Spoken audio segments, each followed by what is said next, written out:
1883 ची made in England फ्रँकबिन कंपनीची baby tricycle. Each and everything part number आहे. माझी गाडी रजिस्ट्रेशनला खोल्या, त्या गाडीचा लॅम्प आहे. सर्च लाईट ते पण म्हणू शकतो किंवा हंटिंग लाईट. बॅक साईडला मिरर आहे आणि ह्या साईडला लाईट आहे. ह्या इथून आपण हँडल वर्क करू शकतो. त्याचा ऑन ऑफ स्विच येत आहे. गाडीच्या ड्रायव्हर साईडला राईट साईडला मिररच्या इथं बसायचा, तो पण लिहिलेला आहे मेड इन USA. हे ड्रिल मशीन हे जवळजवळ 1940 ते 45 सालचा मेड इन हॉलंड.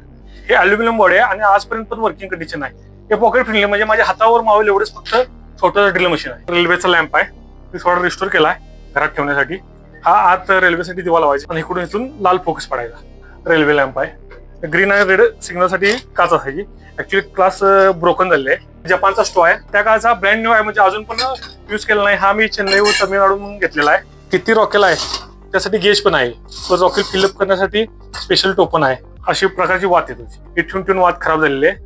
असे तुकडे पडतात, पण ऍज इट इज ओरिजिनल आहे. ते बघा दिसते का तुम्हाला, 1948 त्या काळातला कॅन आहे. त्या कॅन मध्ये मोटर स्पीड मध्ये त्यावेळेला पेट्रोल नेण्यासाठी कॅन असायचा.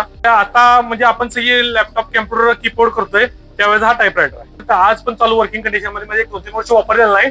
आणि गोदरेज कंपनीच आहे. 1970 ते 75 च्या आसपासचा असेल. हॉर्न आहे, जुन्या फोर्ड जीप किंवा विग्लिश जीप नाही याचा.